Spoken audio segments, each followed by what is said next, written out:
Bonjour et bienvenue dans le magazine des Français de l'étranger de décembre 2016. Au sommaire ce mois-ci, les 24 heures chrono de l'international 2017. Les risques du virus Zika chez la femme enceinte, percevoir sa retraite lorsque l'on a travaillé à l'étranger, l'AEFE qui signe une convention de partenariat avec l'Agence française de développement et France Média Monde, encore quelques jours pour vous inscrire sur les listes consulaires pour pouvoir voter en 2017. Les 17 et 18 janvier prochains, ne manquez pas de regarder la 11e édition des 24 heures chrono de l'International. En coproduction avec TV5 Monde, cette opération télévisuelle se propose de traverser 24 destinations du monde en 24 heures au travers de 24 émissions réalisées en direct. Un concept unique qui a pour but de mettre en lumière ceux qui contribuent au rayonnement de la France hors de nos frontières. Pour en savoir plus sur les destinations qui seront traversées, connectez-vous sur mondissimo.com. Comme chaque mois, et ce pendant les vacances de Noël, profitez des conseils du docteur Jean-Michel Lichtenberger, dont l'association Voyage et Santé gère le centre de vaccination d'Air France. Ce mois-ci, Jean-Michel Lichtenberger s'intéresse à la prévention des risques du virus Zika que peuvent encourir les femmes enceintes ou en passe de le devenir.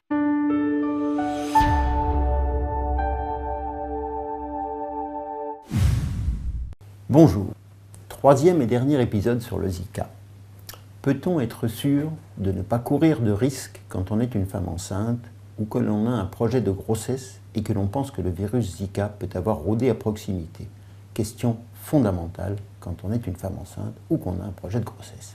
Il y a deux situations à risque. La première, c'est quand on a soi-même voyagé dans une zone d'épidémie, mais même si on n'a jamais approché un moustique porteur du virus Zika, on court le risque d'être contaminé en ayant des relations sexuelles avec un homme qui, lui, a voyagé en zone d'épidémie et s'est infecté. Dans ces deux cas, l'obsession doit être d'éviter à tout prix d'être contaminé par le virus Zika. La première ligne de défense, nous l'avons décrite le mois dernier, c'est d'éviter d'être piqué par un moustique qui pourrait transmettre le virus. Mais on a vu qu'il n'y avait pas que les moustiques qui pouvaient transmettre le virus Zika. Il peut aussi être transmis par un homme infecté lors d'une relation sexuelle. Or, un homme peut être infecté sans le soupçonner une seconde. S'il a été infecté sans avoir le moindre symptôme, ce qui est le cas le plus fréquent, il ne sait pas qu'il est porteur du virus. Il est donc impératif pour une femme enceinte ou souhaitant le devenir de ne pas avoir de relations sexuelles non protégées avec un homme susceptible d'avoir été infecté par le virus Zika, c'est-à-dire d'avoir voyagé au mauvais endroit au mauvais moment, autrement dit en pays d'endémie, en période épidémique. Pratiquement, comment faire? Eh bien d'abord, savoir si l'homme en question a voyagé dans une zone à risque durant une période à risque. Si ce n'est pas le cas, pas de problème. Si c'est le cas, le virus peut être recherché directement dans le sperme. Pour être vraiment tranquille, il faudra toutefois pratiquer 2 examens à 2 semaines d'intervalle. Pour un projet de grossesse, cette vérification s'impose. En attendant ou en alternative, ce qu'il faut, c'est avoir des rapports sexuels protégés avant la conception et pendant la grossesse si celle-ci est engagée. Et il faudra poursuivre l'effort pendant toute la durée de la grossesse, car pour l'instant, on ne connaît pas avec certitude la durée de persistance du virus dans le sperme, malheureusement. Pour vous simplifier la vie en sachant quoi faire, nous vous invitons à nouveau à utiliser le joli petit arbre décisionnel réalisé par l'Institut Pasteur de Lille. En quelques clics, selon les destinations, selon les dates de voyage, il vous dira si vous courez un risque et si c'est le cas, il vous expliquera quoi faire. On ne peut que les féliciter pour cette remarquable initiative. Comment doit-on procéder pour percevoir sa retraite lorsque l'on a travaillé à l'étranger? Une question à laquelle Laura Faubel du CLES, le Centre des liaisons européennes et internationales de sécurité sociale, répond dans ce magazine de décembre. Comment doit-on procéder pour percevoir sa retraite lorsque l'on a travaillé à l'étranger? Si vous vivez toujours à l'étranger et que vous souhaitez demander votre retraite française, vous devez déposer cette demande auprès de la caisse retraite de votre état de résidence, s'il s'agit d'un pays de l'Union européenne, de l'Islande, du Liechtenstein, de la Norvège ou de la Suisse, ou encore d'un État signataire d'un accord de sécurité sociale avec la France. Si vous résidez dans un pays qui n'a pas signé d'accord de sécurité sociale avec la France, la demande de retraite peut être téléchargée sur le site de l'assurance retraite pour le régime général des travailleurs salariés, puis être envoyée complétée à la caisse française où vous avez été affilié en dernier lieu, ou à la direction des assurés de l'étranger de la CNAF de Tours. Si vous avez relevé d'un autre régime, adressez-vous à la caisse de retraite de ce régime à laquelle vous avez été affilié en dernier lieu. Enfin, si vous résidez à l'étranger pendant votre retraite, votre caisse vous adressera chaque année un certificat d'existence à retourner dûment complété afin de continuer à percevoir votre pension. Plus d'informations sur le site du CLES, www.cles.fr ou sur le site de l'assurance retraite. Du 18 au 20 novembre dernier, et comme chaque année, l'Agence pour l'enseignement français à l'étranger, l'AEFE, était présente au Salon européen de l'éducation à Paris. À cette occasion, l'AEFE a signé une convention de partenariat avec l'Agence française de développement et avec France Média Monde. Durant ce salon, les web reporters des lycées français Victor Hugo de Marrakech et Jean Monnet de Bruxelles ont proposé sur le stand AEFE-AFD des reportages et des directs avec des interviews notamment de Najat Vallaud-Belkacem, ministre de l'Éducation nationale, et Lilian Thuram, président de la fondation Lilian Thuram Éducation contre le racisme. Un sujet à découvrir tout de suite.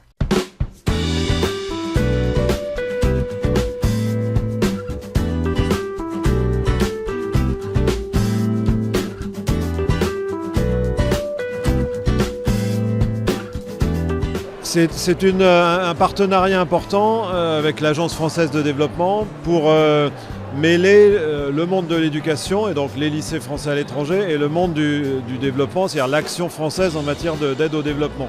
Et là particulièrement, il y a une action qui s'appelle les reporters pour le développement. Il s'agit d'avoir des élèves des lycées français à l'étranger qui vont faire des enquêtes, qui vont travailler sur les projets de développement, que ce soit dans le domaine agricole, dans le domaine social, dans le domaine de l'irrigation, pour bien montrer quels sont les problèmes de ces pays et comment on agit pour mettre en place des projets de développement. Et tout ça donc ancré sur le terrain, c'est-à-dire dans chaque pays, de voir des projets, les conséquences que ça a pour les populations. Et donc c'est en termes pédagogiques, ça nous paraît très intéressant de travailler avec l'AFD. Écoutez, le réseau de l'AEFE est pour nous un acteur très précieux pour faire rayonner la langue française, mais aussi, j'allais dire, une certaine éducation à la française, avec ce qu'on appelle les humanités, qui sont très présentes dans notre éducation française, qui sont d'ailleurs très appréciées à l'étranger. Les humanités, c'est l'importance accordée certes à la fois aux sciences, mais aussi à la philosophie, à la littérature, aux langues classiques, tout ce qui permet à un élève finalement d'être pleinement acteur de son monde parce qu'il en comprend le sens. Et ça, je pense que c'est une grande richesse de l'éducation à la française et l'AEFE nous aide à exporter cela dans le monde entier. Je pense qu'aujourd'hui, nous vivons dans des sociétés où, je ne sais pas, par exemple toi, tu sais que tu vis sur la même planète que quelqu'un qui habite en Suède ou qui habite au Sénégal ou en Asie. Et je pense que cette conception nouvelle du monde facilite le fait on va vivre ensemble parce que nous sommes dans l'obligation de vivre ensemble parce que nous vivons dans la même maison.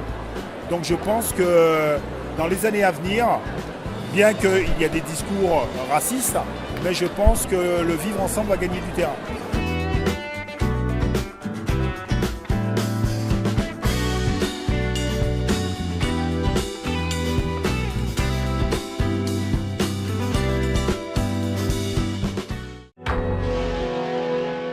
Les 22 et 29 janvier prochains auront lieu les premiers et seconds tours des primaires co-organisés par le Parti socialiste, le Parti radical de gauche, le Parti écologiste, le Front démocrate et l'Union des écologistes, afin de désigner le candidat de la gauche et des écologistes pour les élections présidentielles. Un système de vote électronique a donc été mis en place pour les Français de l'étranger. Pour pouvoir voter, il vous faudra être inscrit sur la liste électorale consulaire au 31 décembre 2015 et vous inscrire au préalable sur le site des primaires citoyennes au plus tard le 4 janvier 2017 à 18h.